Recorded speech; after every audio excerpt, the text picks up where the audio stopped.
The CCP's fake numbers exposed, from Luther Talk on April 18, 2020. #China lied and people died. As a Chinese, I hate this phrase more than anything else. Put it simply, this hurts a lot.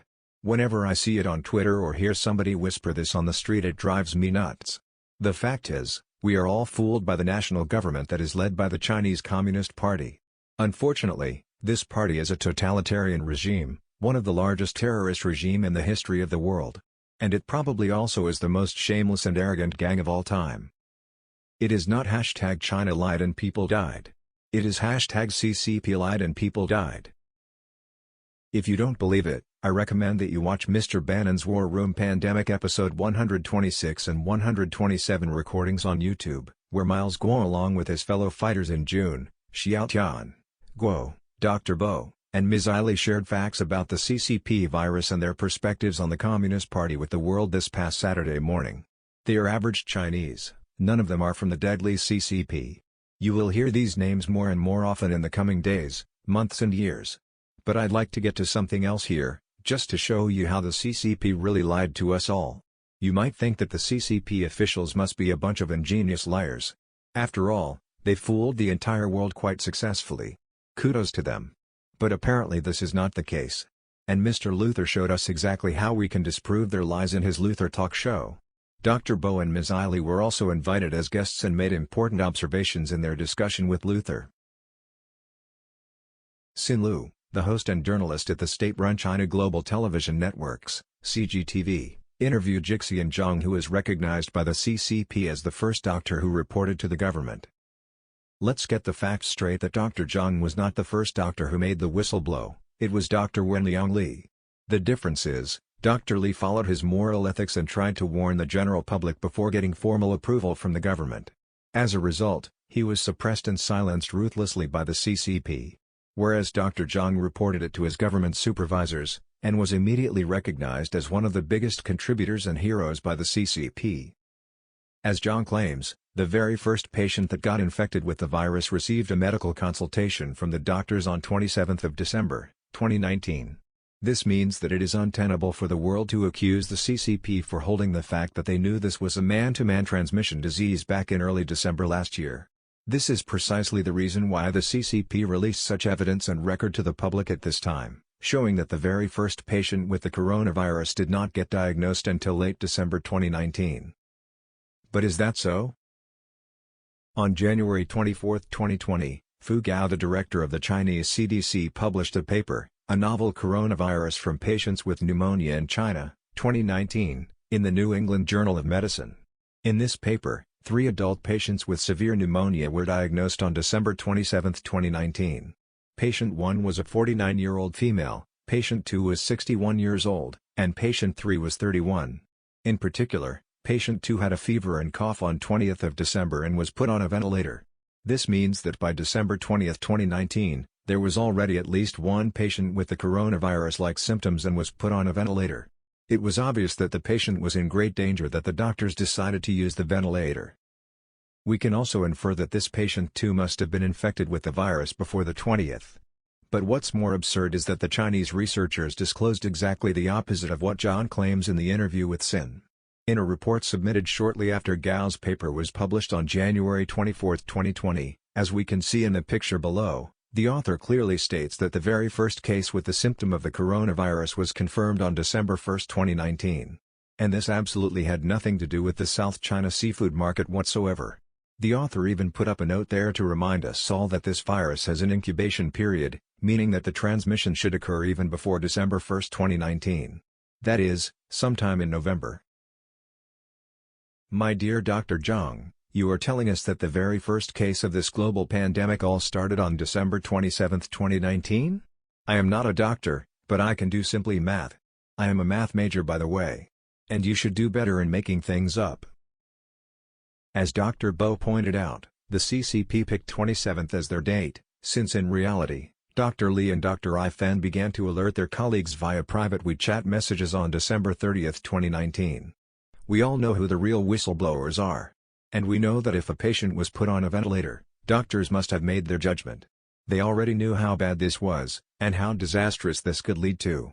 Ali also reminded us that in the CCP's system, Director Fu Gao not only is a virologist and immunologist, but he must fulfill his political duty within the organization.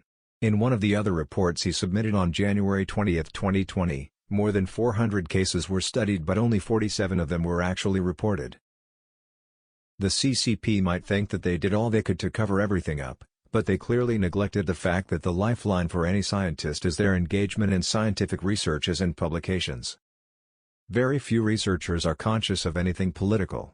Especially for Chinese researchers, they often need to get their publications out as soon as possible, in order to get much-needed funding and recognitions from the government. Remember, if you are in that system, whatever you do, regardless of conducting scientific researches or doing multinational businesses, whether you are Fu Gao or Jack Ma, you are just one of the running dogs of the CCP and, therefore, you do your very best to get money and social status, period. Unfortunately, or fortunately, I should say, these Chinese researchers' eagerness to consolidate their academic standings and research funding by getting their publications in authoritative journals overseas helped us, average Joes, get all the facts and truth that we want. Here, Luther made another important observation. Note that all of the papers and evidences here were all discussed in Luther's previous episodes since January 19, 2020. Just look at the numbers of people who got infected with the virus between 29 March and now in the US. From somewhere around 430 cases to over 710,000 confirmed. Let's trace backwards then. How many people do you think that were actually infected from January to February in Wuhan? Only a few dozens? Ali agreed and further pointed out that the CCP regime made the news media nothing but a propaganda machine. In this evil system, the true whistleblower, Dr. Li and his colleagues were silenced, punished and even sacrificed their lives just for warning the innocent public. On the other hand, the CCP had made more than a dozen of big lies just to cover each and every little lies that they made throughout this pandemic. What kind of messages did the national governments around the globe receive from the CCP? Lies after lies. Never stopped, so effortlessly, but not seamlessly. According to Dr. Zhang, by December 31, 2019, 27 cases of the coronavirus cases were confirmed in Wuhan. But in their article on The Lancet, at least 40 were found as of 31st of December. And now Lucen is telling us, in this interview, that there were only 7 cases by 27th of December. Why are they being so dumbass and not do their homework before even attempting to round out their lies? No doubt that the numbers from the US are true. No doubt that the CCP covered everything up just to make sure that we as average Chinese can celebrating our Lunar New Year happily. And our friends across the globe, you all should join us as well. Let the celebration begin by sending the flights from Wuhan all over the world.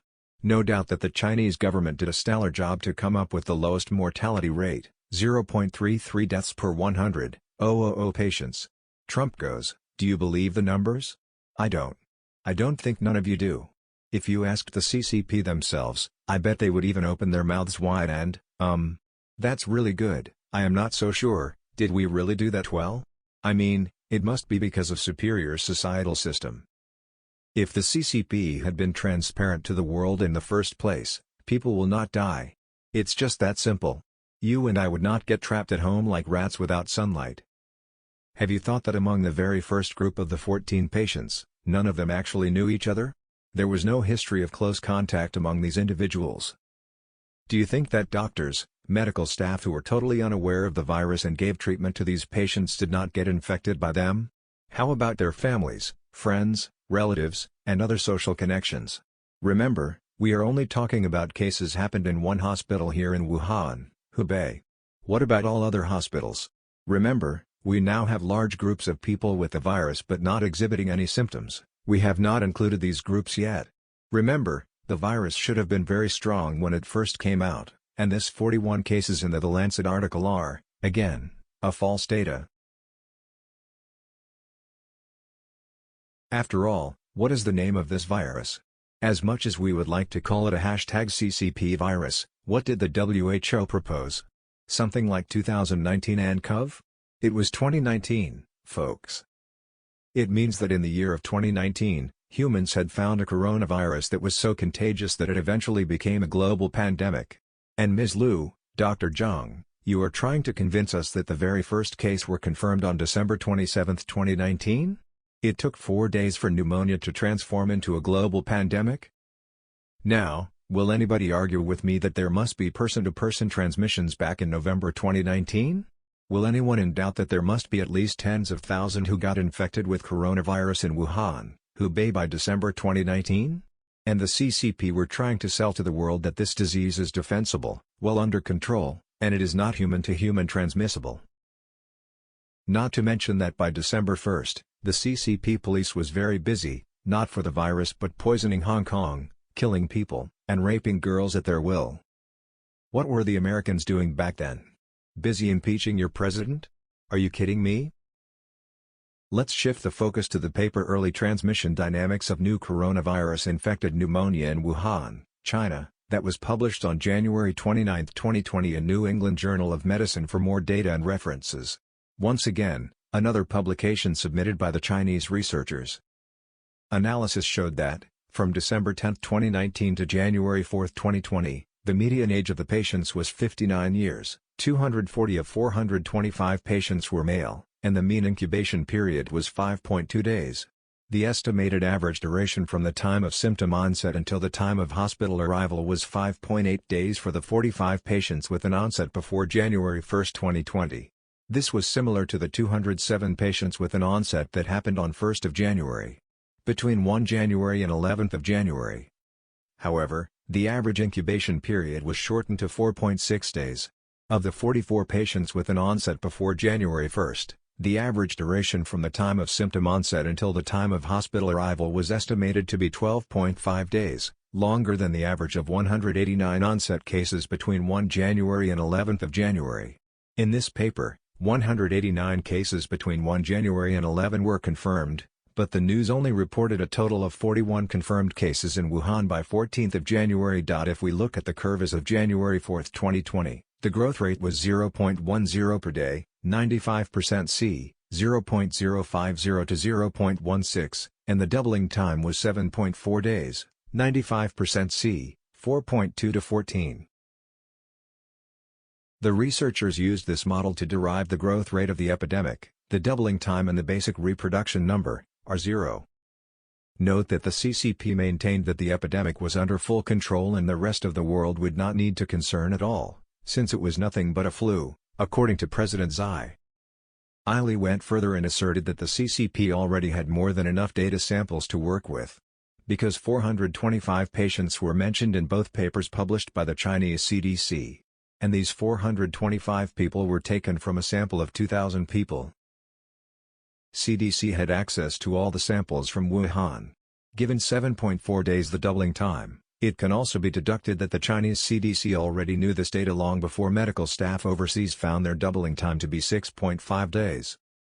Luther believed that Fu Gao had made a critical observation that 2019 nCoV coronaviruses from Wuhan started to form unique evolutionary branches with two bat-derived SARS-like virus strains, ZC45 and ZXC21, with ZC45 being the bat virus from Zhoushan, the one discovered by his teammate Zheng Lixi. Later Gao publicized his findings in the New England Journal of Medicine on January 24, 2020. It indeed is very pathetic, as Dr. Bo summed up. Without the medical journal in the West, the world would never be able to learn the truth. Nobody would go to any Chinese publications for references because it is not trustworthy. What concerned him was that now the CCP had demanded all the researchers to stop publicizing anything online, as every single one could be a direct evidence for the world to trace the origin of the virus. Dr. Bo called for all the Chinese researchers and scientists with moral ethics to protect facts and evidence, and make it available for the world when the time is right. Based on this information, there is evidence that person-to-person transmission has occurred between intimate contacts since mid-December 2019. Luther finished the show with a strong statement. The CCP once again have made their doctors and researchers the scapegoats for their own incompetency and evil deeds. Gao Fu could well use his publication as the means of exposing the truth, as all the researchers already knew about the man-to-man fact back in mid-December last year. #CCP lied and people died. Thanks for watching and stay safe.